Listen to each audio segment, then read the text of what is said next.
Our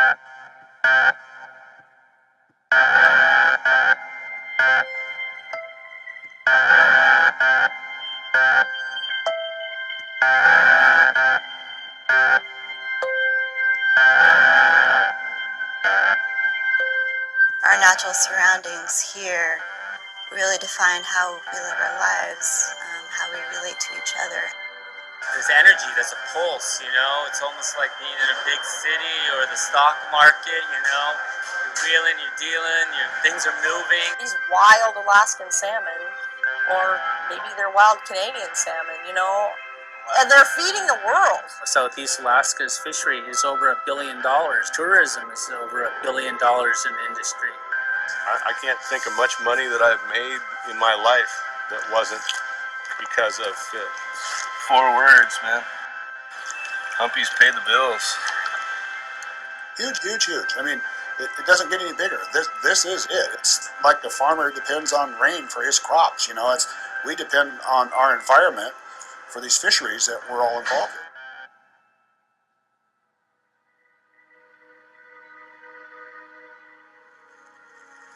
Yes, that's British Columbia, and yes, this is Alaska, but as far as the fish and the nature and the essence of the river, there's no line there. But the bulk of these fish are coming back to these 3 big transboundary rivers, the Takus, the Keene, and the Unik. And if you see impacts to the fish in there, those impacts are going to cascade across Southeast Alaska through the different economic sectors. No matter where you fish in Southeast Alaska, you're probably at risk from some of the effects of these mines.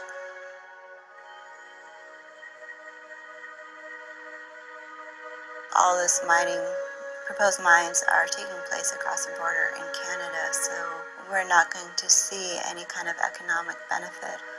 The only thing we're going to see in this region is the environmental risks.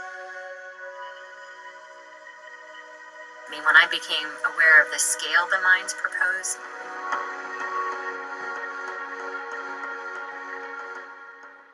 the tailings dams up there are going to have to contain several billion tons of acid-generating rock. That stuff has to be kept out of the waters forever. Forever is a hell of a long time. I haven't seen data that convinces me that we have that capability in those kind of rugged places. And I'm not even entirely convinced that that's their highest goal. There has been a lot of deregulation for environmental protection in Canada and in BC, with the very transparent agenda of pushing through as many new mines through as possible. You know, when our people asked about the tailings and whether they were safe, and the answer was always the same. It's the exact same structure as Mount Poly. And it's safe. It's perfectly safe. It's perfectly safe. The area is really, really lush. Lots of clean water and lots of cedar trees, and it's this really special place. And this happened right before the salmon were coming.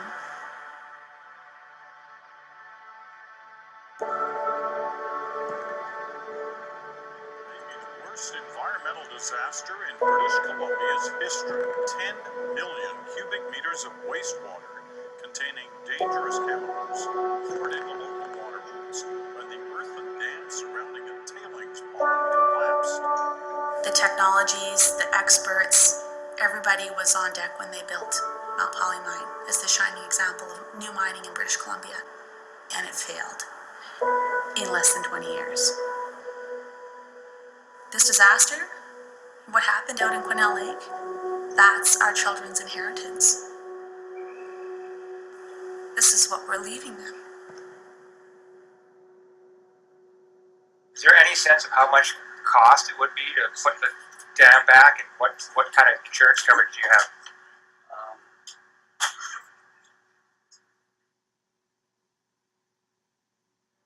Seeing is believing, yep. But try it on a scale 7 times bigger. Tribes, commercial and sport fishermen, subsistence fishermen, a lot of the local governments. Right now you've got almost all sectors of Southeast in agreement that These BC mines are a threat to our interest over here. There's not enough controls on them, and we want more engagement from the state of Alaska and the U.S. feds. What would you say to Secretary Kerry? I would say that, he has a responsibility to protect probably the last pristine piece of the United States and do with everything he has.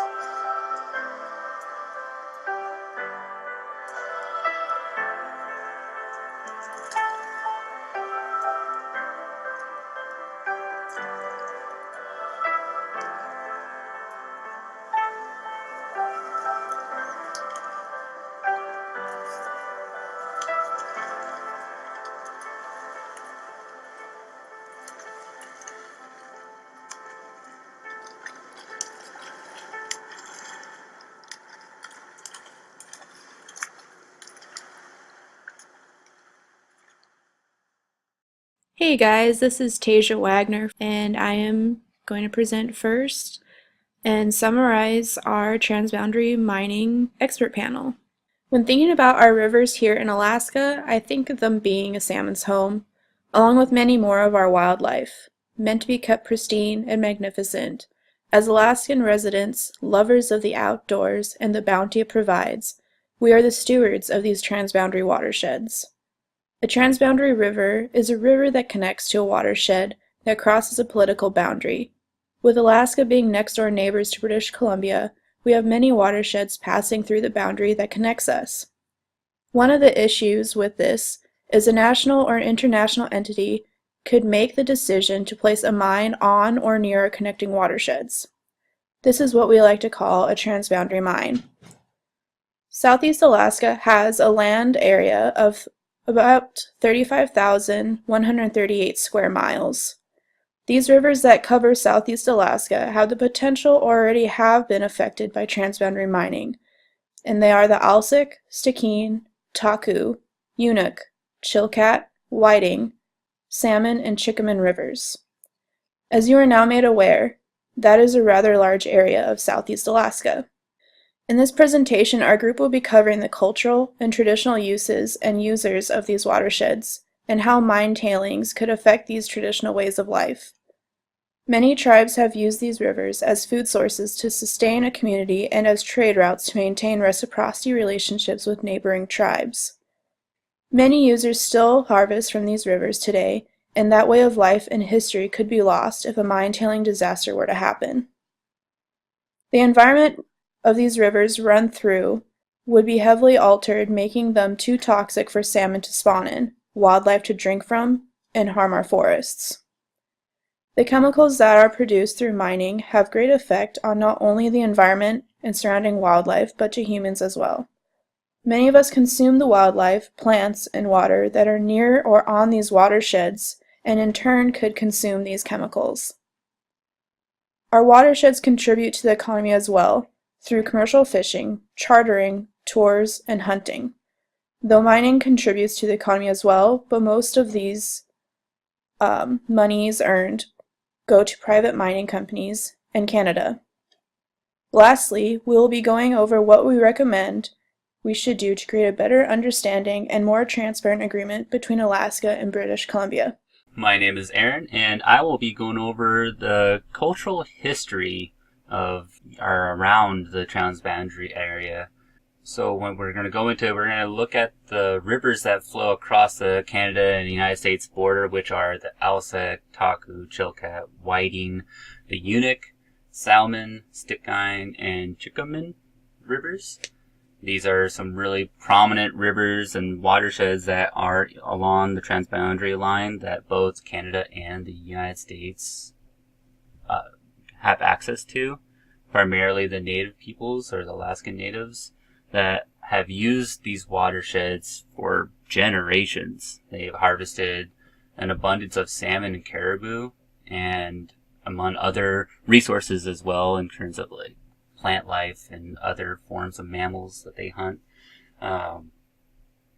And they've been doing this for generations, and they continue to rely on all these resources today in terms of a way of life and a means. So, getting revenue from the daily harvests that they do along these rivers, including the commercial fishermen from Southeast Alaska, also rely on the harvest. So it's not just, this is for all the users of the rivers. It's not only just Native Americans that use it. They rely heavily on the fish harvest and harvesting salmon from these rivers annually. I mean, that's just a yearly income that all the inhabitants use and rely on.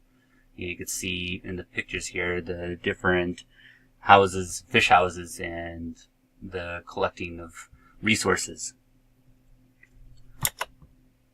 Cultural lifestyle. The traditional lifestyles that can result in greater exposure to contaminants. So when you're near waterways that are contaminated from the acidic mining runoff or the drainage, eating or harvesting local plants for sustenance is affected. So when your ways of life are infected, your lifestyle, some cultures are used to harvesting local plants, berries or any other plant life that they would like to use for sustenance affected by this, or ceremonial or medicinal purposes. So if you are using these harvests to create medicines locally, that's also impacted by the exposure to contaminants. And drinking from historically used water sources is also impacted by this, especially with plant life. As the water drains through, the plant life is definitely affected by this as they reach their roots into the ground and take in the nutrients. They're taking in the acidic drainage that's coming from these mines, and whether they're active or abandoned. Some cultural impacts. Today, more than 4.1 million Native Americans live in the western U.S., so about 478,000 still live on reservation lands. That's a pretty good amount that live on these reservations that are actually being impacted by the acidic mining drainage. It's just looking at from a historical impact. The U.S. Census information shows the gridded population data set and estimates more than 600,000 Native Americans live within 10 kilometers of an abandoned mine. I feel like that's just way too close to home, and it shows that it's a realistic issue that most of these people have to face on a daily basis, and it's a very contaminated and toxic way of living, as you're really relying on all the sources around you. Live off the land and stuff. It's not always going to be like that, but it's definitely an impactful. The watersheds collectively support hundreds of Alaskan workers and their families. So all these watersheds that are impacted by the drainage, that's just ways of life that is just being basically slowly stripped away from them. So what are we going to do as what's the involvement that's being going on with these watersheds and people who access them? There's several groups that have gathered together to unite and try to figure out a way to go about this and how to look at it. For instance, there's the Southeast Indigenous Transboundary Commission that has gathered together, and they've gathered with the United Tribes of Bristol Bay, and they're trying to go against the Pebble Mine project, oppose it, try to find different ways of stopping this project. And you got all these conventions and meetings, different voices being heard and trying to speak about the opposition towards these mines. Rob Sanderson Jr. is first vice president of the Central Council of Tlingit and Haida Indian Tribes of Alaska. He had to say, "At the end of the day, we are government. The tribes are government," he said. "So we need to be able to use that leverage moving forward. Not just the state, but the tribes too. Just giving a voice and trying to make make themselves heard. And they have every right to be a part of this as anyone else that's in the process. So being in the know is very important to them. And it's actually getting better throughout recently it's been getting better and trying to keep others informed, but most of the time, the communities that are around are left in the dark." Alright, we're going to move on into environment. So the different impacts that acidic mine drainage affects is habitat, fish, and wildlife. For habitat, acid mine drainage is responsible for physical, chemical, and biological degradation of stream habitat. So, when habitat is completely, its whole function is completely changed and altered by this acid mine drainage. For fish, its past mining resulted in worse effects to fish than recent mining, as it undergoes several environmental permits before initiating mining activity. If the process has to be going through so much, permits and regulation and trying to do all these environmental assessments, it's probably going to be very impactful to fish life. I mean, there's a reason they have to go through all these things, because it's so impactful, and I use that word quite a bit because it is. It affects so much of the environment and the habitat that these fish and wildlife have to live in, and plant life, and that they have to go through all these hoops and ladders just to get the mine going. So we'll talk further about how that impacts the fish life from the environment.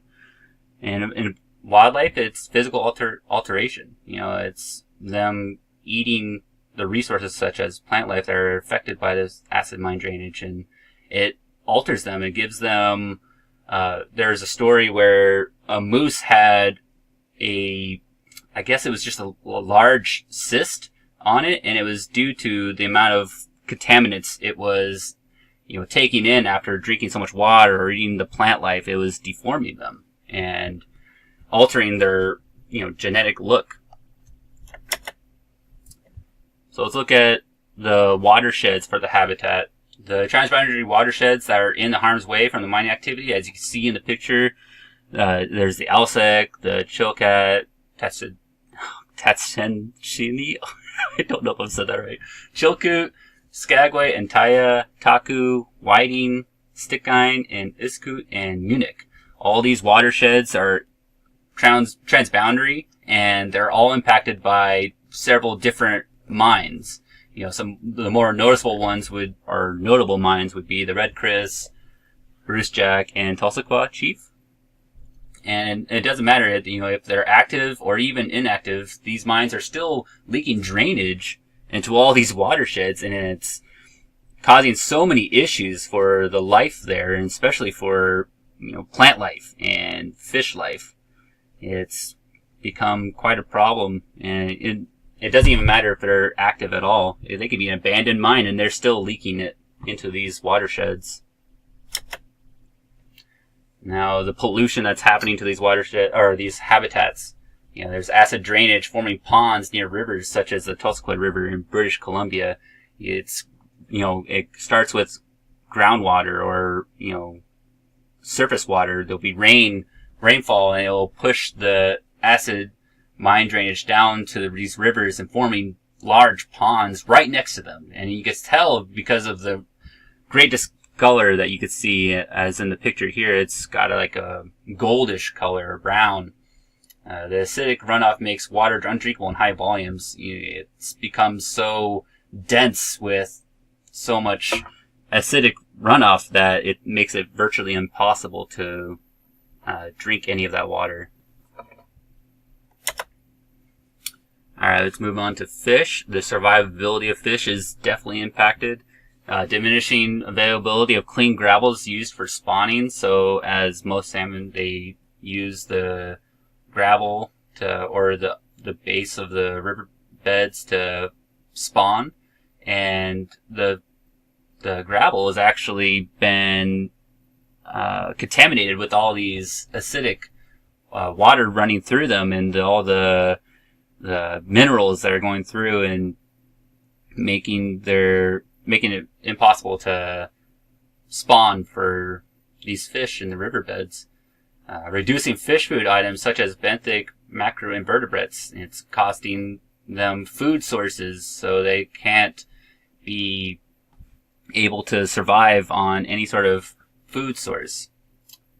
The water contaminated by acidic mining drainage, it often containing elevated concentrations of metals can be toxic to aquatic organisms, receiving streams devoid of most living creatures.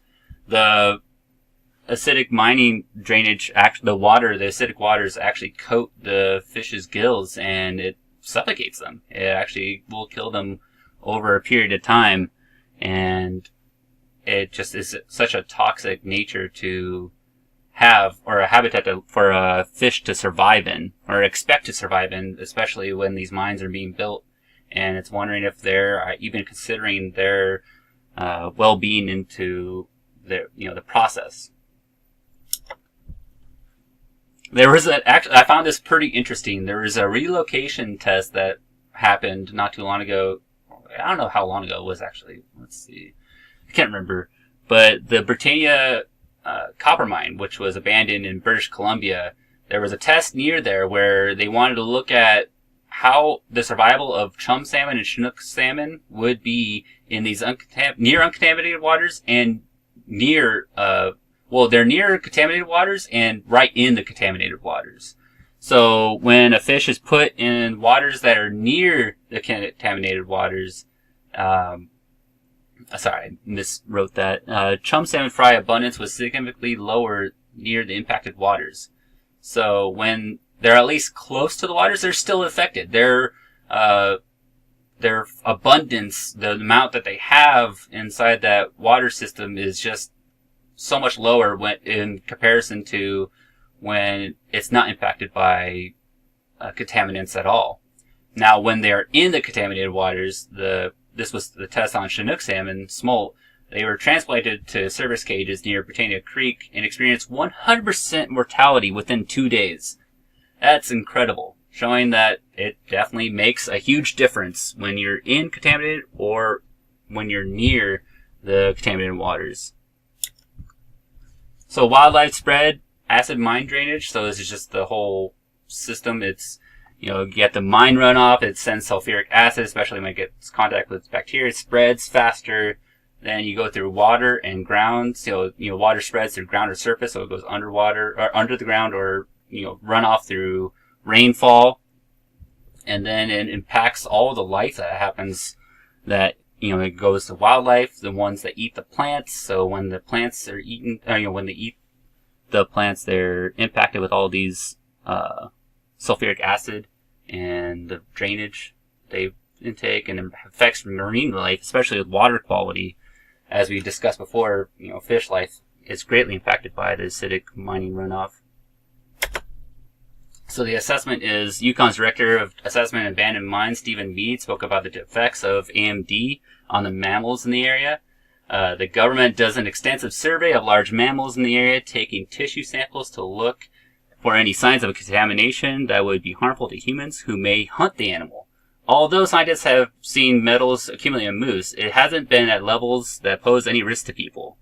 Fine-grained metals are also dispersed off-site to surrounding areas, says Mead. Plants uptake those metals, which are then eaten by land mammals. Moose, for instance, eat those plants and then accumulate metals in their body, he says. So the most plentiful metals found in the waters of the Tulsa River watershed are copper, lead, arsenic, aluminum, cadmium, iron, zinc, and nickel. If you look at the graphs to the right, some of the metals appear to show some kind of seasonal preference for their concentrations. My best guess as to why this is the variations in temperature and pH throughout the year. Many different spots were tested in the study. And it was found that concentrations of heavy metal can vary highly, even just in different channels in the same braided river. Although we did get a good display of what the natural background levels are like. As you can see at W10 on the map here, which is upstream of the mining. It has a pH of 7, which is almost neutral, and metal levels that could be considered natural, for sure. The tested concentrations of metals were highly variable, but averaging them out for each river, all the rivers tested about the same for heavy metals. The Tulsa River upstream from the mining oddly had the highest maximum concentrations of aluminum, iron, and nickel.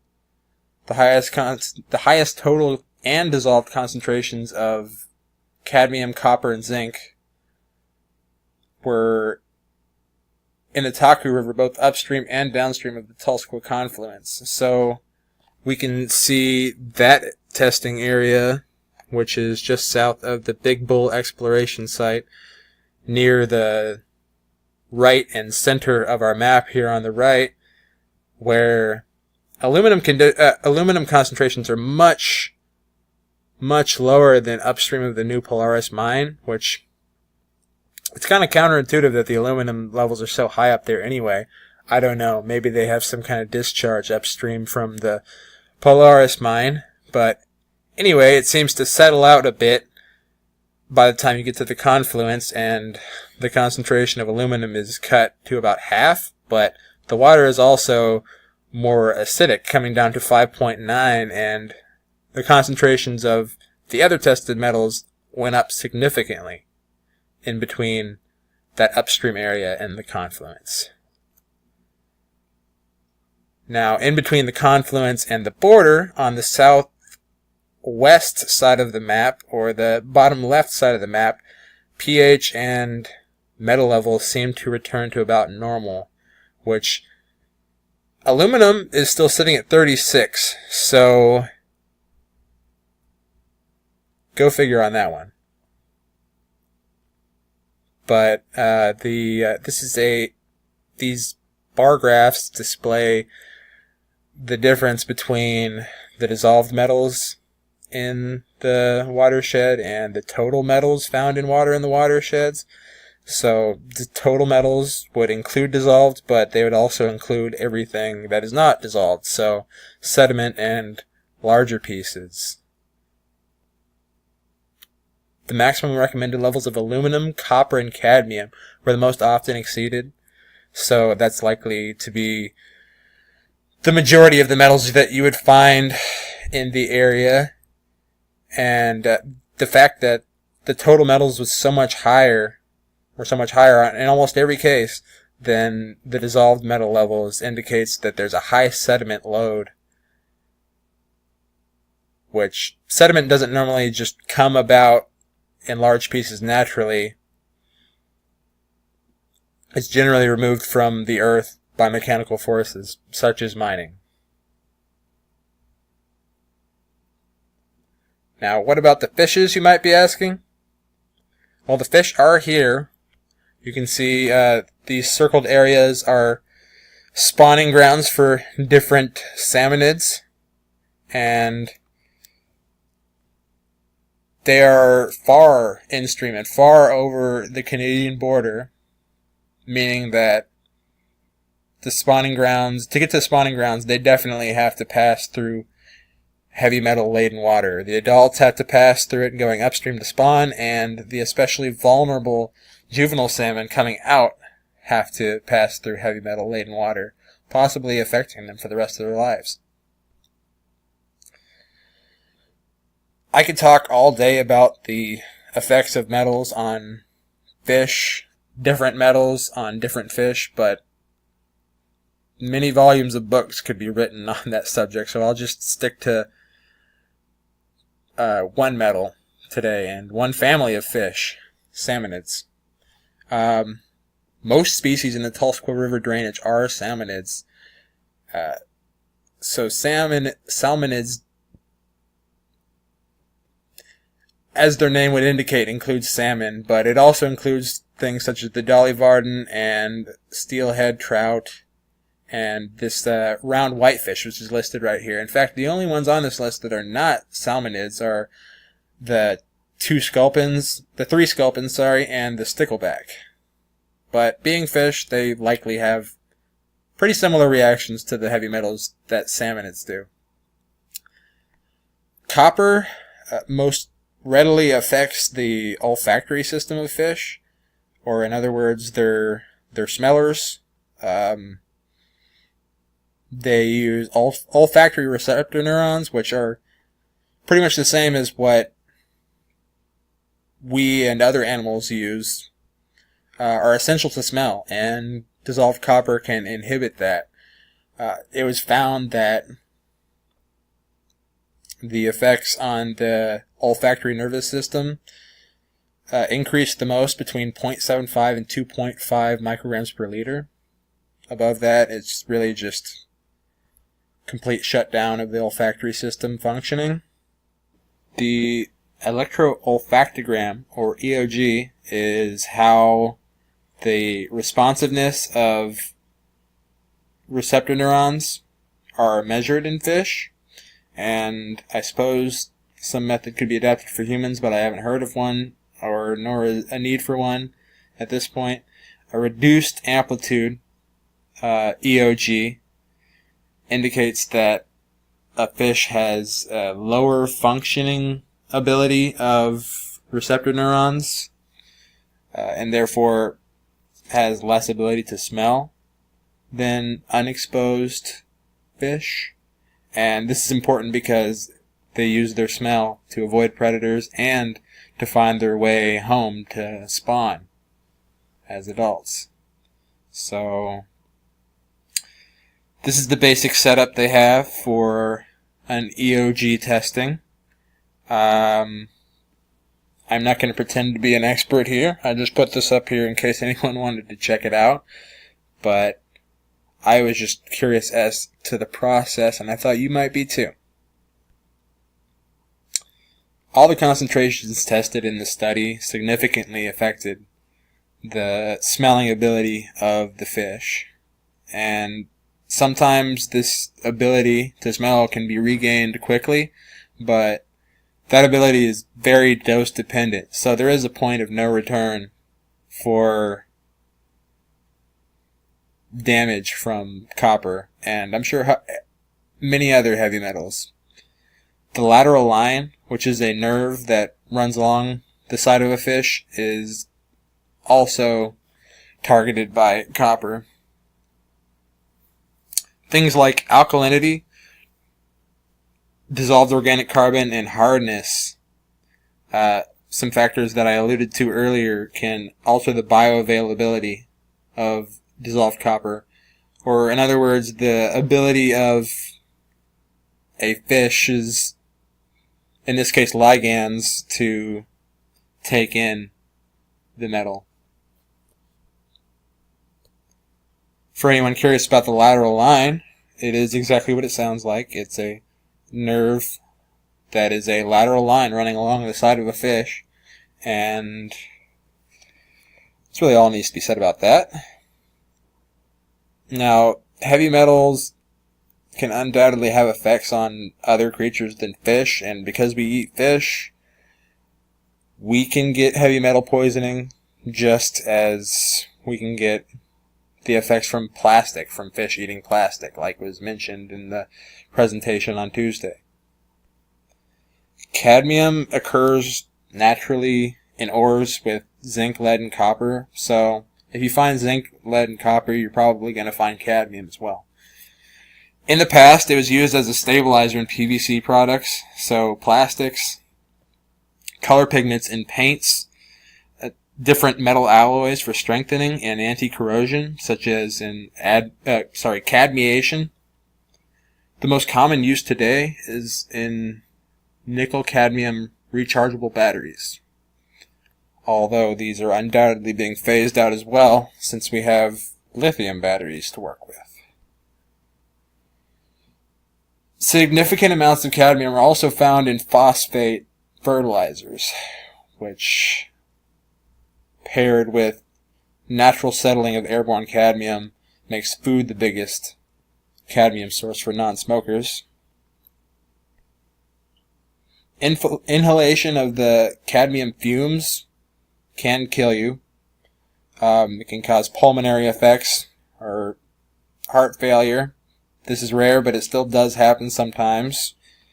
Long-term exposure can lead to skeletal damage This is best displayed in Japan in the early 1950s, when there was a major spill of cadmium in a bay in Japan, which was very poorly circulating and contaminated the fish that the people were eating and the water as well, of course. And cadmium is classified as a group 1 carcinogen, so it has the ability to cause cancer as well. Lead, the general population is exposed to lead from both air and food in roughly equal proportions. Just the same as airborne cadmium, airborne lead settles. It's a heavy metal, so it's going to be pulled down by gravity eventually and settle on water or soil, thus reaching us through the food chain. Up to 50% of inhaled lead may be absorbed by the lungs, which seems like a lot. I have a hard time believing that we even absorb 50% of the oxygen we breathe in every breath. So that just goes to show the significant effects that lead can have. How does lead get into the air, you might ask? Well, it's mostly through smelting of metal ores. Lead, unlike a lot of other metals, is accumulated in the bones and is only slowly released from the bones generally over a person's lifetime. Adults are much more resistant to lead and other metal poisoning than children are. Adults take up to 10 to 15% of lead in food, whereas children may absorb up to 50%. In adults, inorganic lead does not penetrate the blood-brain barrier. But in children, this is obviously much less developed. Children can be affected by learning and concentration difficulties, which may be some explanation for the increasing amounts of ADD and ADHD diagnoses. Occupational exposure to lead, as I mentioned earlier, is mostly just in mines and smelteries. But in the past, lead was in many paints as well, and battery plants. So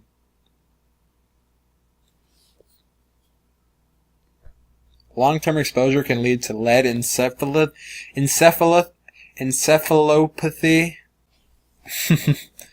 Lead encephalopathy is characterized by sleeplessness and restlessness.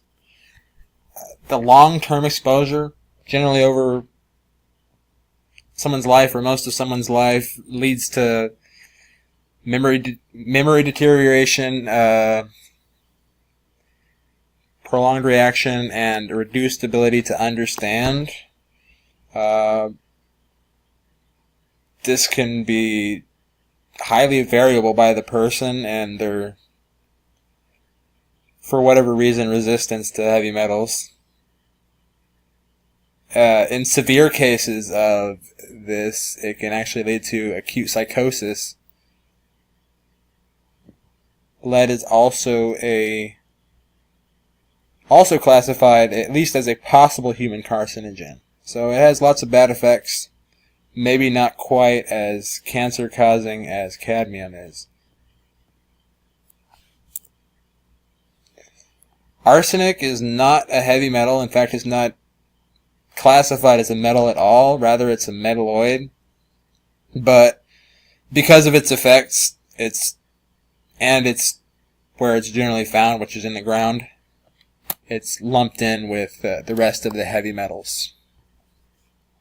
It's widely distributed.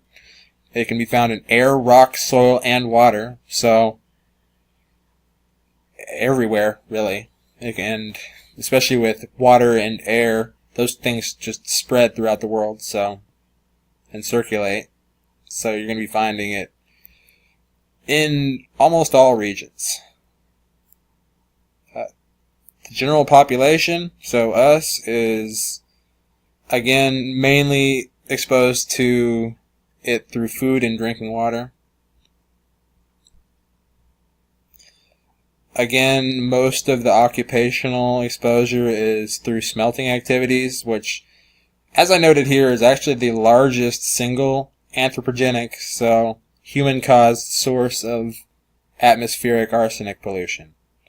Maybe the only source. Contaminated soils, such as mine tailings, also have a high potential, being that they're just loose rocks of pile and sediment, to be a source of exposure. High levels of inorganic arsenic are still present in the groundwater for far too many countries around the globe. Even places in the U.S. have had problems with arsenic in the drinking water in recent times, even, such as Flint, Michigan, which is the one that everyone talks about, but it seems to have, in our collective knowledge, been the worst. Ingestion of inorganic arsenic may induce peripheral vascular disease, which is commonly called Blackfoot disease. This has only been reported in Taiwan. The organic arsenic, which is the way we most readily take it on, is primarily found in fish, which is another reason to lay off of the fish. Large quantities, again, affect the central nervous systems and brain and the cardiovascular system. So the brain, the nervous system, and the heart seem to be the biggest targets of heavy metal effects in many animals. Populations that were exposed to arsenic via the drinking water for a long time have shown an excess risk of mortality from different types of cancer, such as lung, bladder, and kidney most commonly.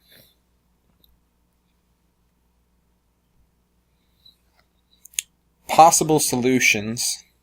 Now, there hasn't been a whole lot of progress made on cleaning up acid mine drainage.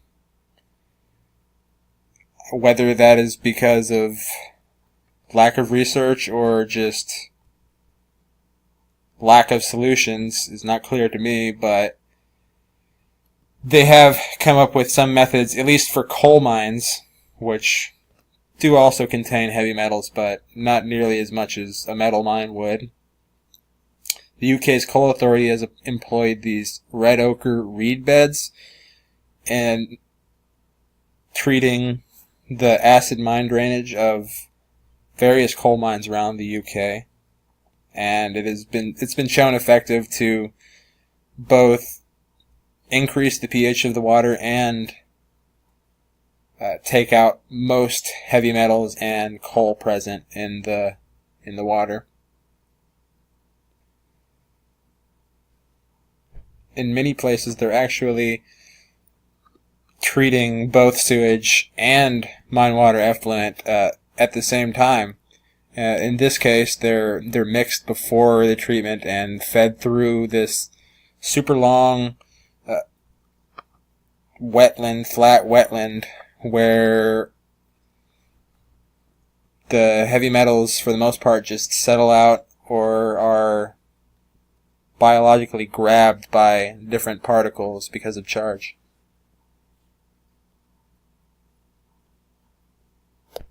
As I mentioned before, the situation for treating non-coal mines is much, much less developed and could use more research than that of treating coal mine drainage. Metal mine drainage or effluent can be treated chemically, and it can be treated chemically effectively, but it is more expensive than it seems to be worth to most people right now, and a cheaper method is really needed before it can take off. Some substrates and techniques that have been trialed by researchers include using dealginated seaweed, anoxic limestone, manures, composts, drains, and, of course, they've tried the coal mine water ochre on it too, and it's shown to be not that effective for it. Compost especially, I would expect, because compost are used in gardening for the buffering of pH, but apparently that has not worked too effectively for removing heavy metals to this point. Because of this limited success, few of the trialed methods have gone on to do large-scale experiments. This is Heidi, and I'm going to discuss the economics of transboundary mining.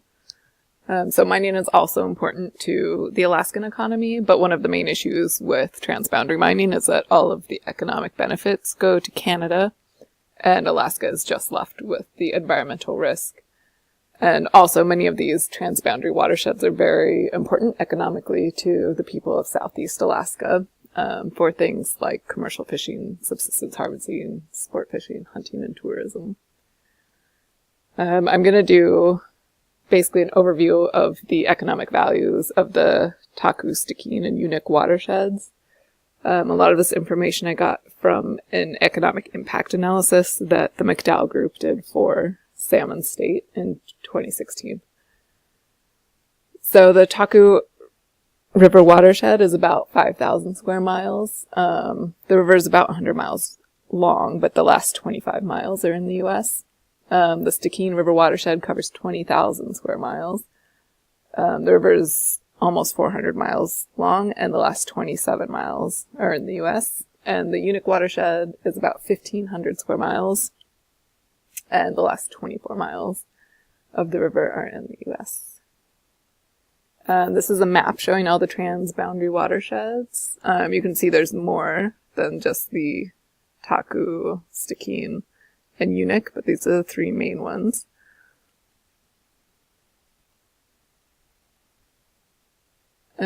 So this is a graph showing the value of the commercial fishery in each watershed. The data to get the average annual value was basically a 10-year average using the data from 2005 to 2014. And then the Nass and Skeena watersheds are also included in this, even though they are entirely within Canada. The rivers come out just below the Alaskan border, so they're also really important to the Alaskan fisheries. And so the blue, it shows the ex-vessel value that the fishermen get, and then the orange is the wholesale value of the fish. And then Canada also has a commercial fishery within the Taku and Stikine riversheds on their side of the border, although it's relatively small. In both riversheds, they caught about 35,000 fish, and that includes commercial, aboriginal, and recreational fishing. As far as subsistence use, there isn't a significant amount in the Unik River at this time. And then to determine the value in the Taku and Stikine, they basically, for each fish caught, they valued the Chinook at about $12 a pound, sockeye at $8 a pound, steelhead also $8, $6 per pound for coho, and $3.50 per pound for everything else. Sport fishing in each watershed is the amount of money that people spend on recreational fishing, and the main targets are Chinook and coho. And so, for example, in the Taku watershed, about 81% of sport fishing is marine and 19% is freshwater. And then in each watershed, the average amount spent on hunting and trapping is about 65,000 in Taku, 200,000 in Stikine, and 13,000 in Unic. The main species targeted are moose, and then there were some mountain goats, black bears, and every once in a while a brown bear, and a couple deer, and then the main thing trapped are marten. So obviously one of the biggest economic factors in Southeast Alaska is tourism, with Taku at 16 million. And that's mostly due to its proximity to Juneau. And then, so this includes things like helicopter trips to the glaciers and dog sledding on Norris Glacier, float plane trips, boat tours, the Taku Glacier Lodge. And then it also includes things like the Forest Service has cabins for rent in each of the watersheds. And then Stikine has a lot of similar tourism activities available, just on a smaller scale. And then Unic does not have a lot of tourism just due to its remoteness. So this is a graph showing the number of jobs created in each watershed in things such as the seafood industry, sport fishing, and tourism. So in the Taku watershed, the main employer is tourism, while in the Stikine and Unic, it is the seafood industry. So in summary, the annual value of the Taku River watershed is about $32.9 million. The Stikine is about $12.7 million, and the Unic is about 2.5. And I think all the jobs added together creates about 400 jobs annually.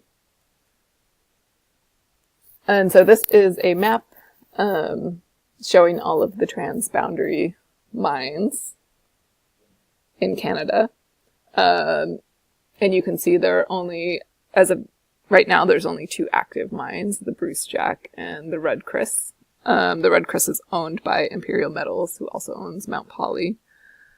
And then another controversial mine is Tulsaquat Chief, which closed in 1957, but was never properly cleaned up and has since been owned by a couple other mining companies that have gone bankrupt. And then the KSM is the one I'm going to talk about and is currently in development, and is owned by Seabridge Gold. So it is the largest undeveloped gold deposit in Canada, and it's in the Unic River watershed. And it's an estimated that they have 38.8 million ounces of gold, which translates to about 2.4 million pounds of gold.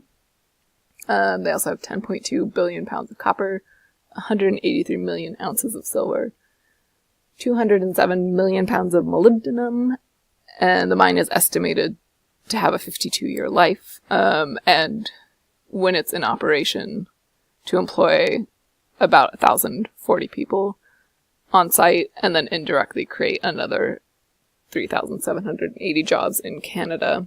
And they expect those numbers to be slightly higher while they're under construction.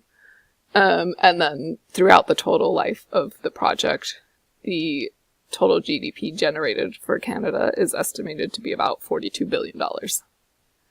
And that's it. Good morning, my name is Willie Augustine, and I'll be going over the final chapter and recommendations for transboundary mining in Southeast and Canadian borders. As you guys know, I wasn't too familiar with this topic, but I had fun. First of all, I'd like to thank the rest of the group and being assigned to the quote-unquote online group. And I'll be starting off with the Clean Water Act, which was originally known as the Federal Water Pollution Control Act, which was enacted in 1948, then amended in 1972. I'll be going over sections 404 and 402 of this act. And as you can see on the fourth tab,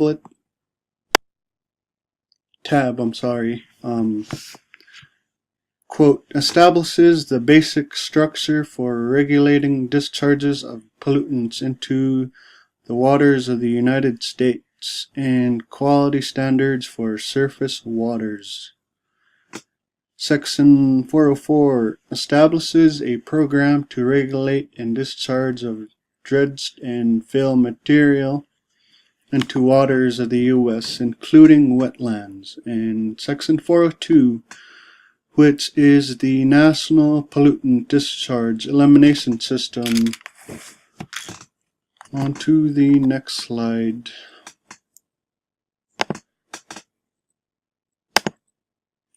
Section 402, otherwise known for the NPDES.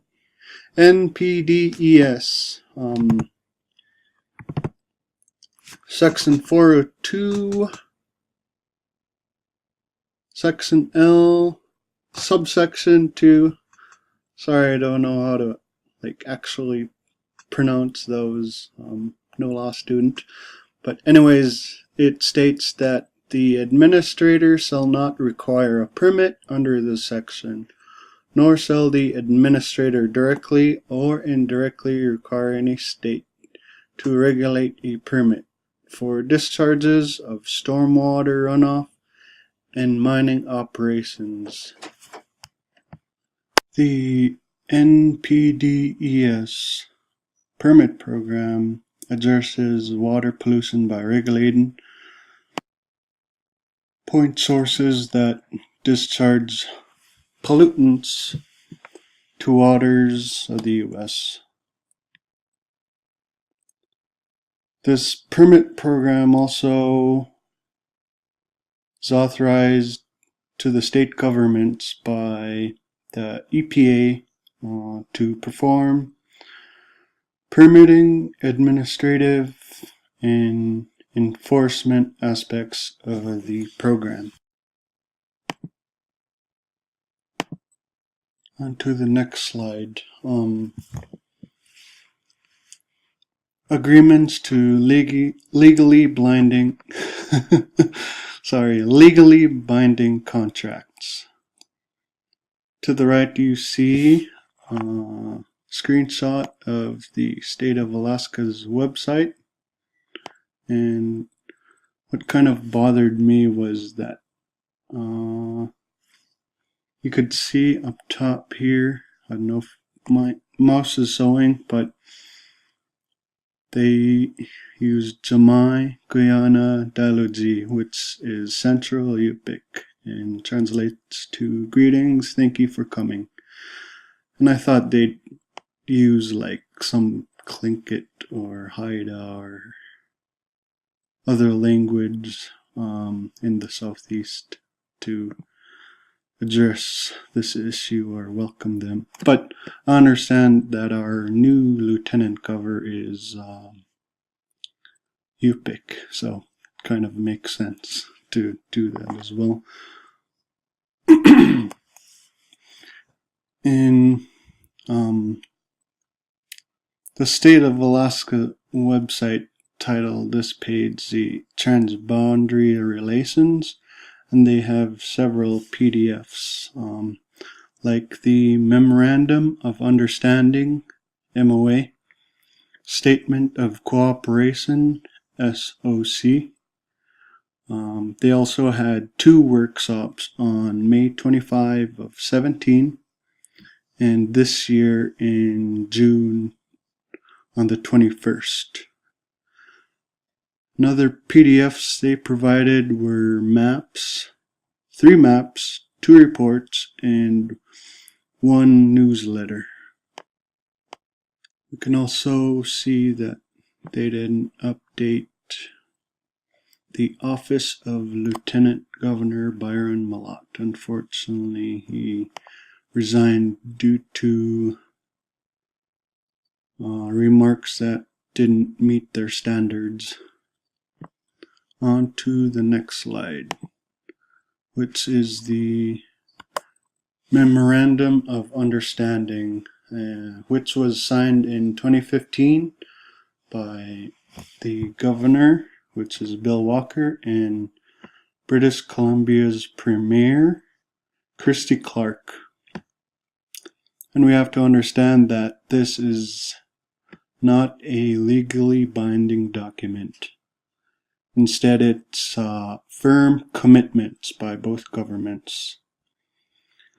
And they also established the Transboundary Working Group, which is composed of representatives from ADF&G, the Environmental Conservation, Natural Resources, Commerce and Economic Development, Labor, and the Lieutenant Governor's Office. And the Statement of Cooperation consists of 3 major documents, which are the communication plans between Alaska and British Columbia within the Transboundary Waters, Joint Water Quality Monitoring Program, Description and Work Plan, and the Statement of Cooperation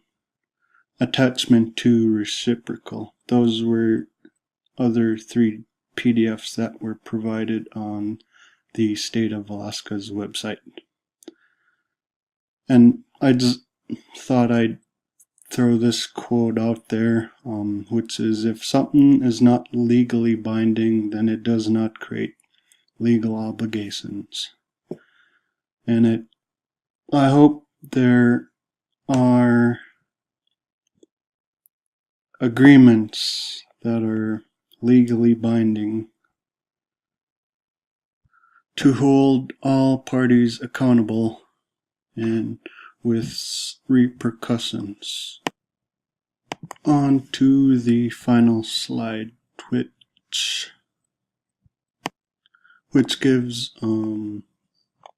just a brief overview of why I brought these topics up. Going over these recommendations kind of made me think of Paul Greenberg and what he's doing to try and make sure that we have wild fish. And well, on to point number 1. We need to enforce the Clean Water Act and make the NPDES permit system more strict, or just completely do away with it. What I found interesting is that the EPA believes that by 2022 the decisions will be made within 6 months, and that public input is actually being requested by October 31, 2018, which has passed. Hopefully something is done about this and the permitting processing. And we also need to hold the companies and owners accountable for any mine and tailing disasters in the future. And by that we need to create more legally binding agreements between British Columbia and Alaska, not just a memorandum of understanding. We also need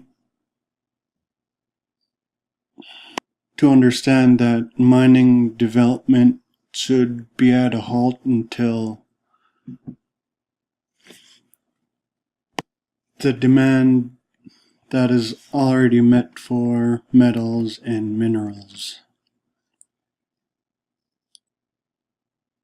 Secondly, we need to create jobs through monitoring closed mines to ensure there are no tailing disasters.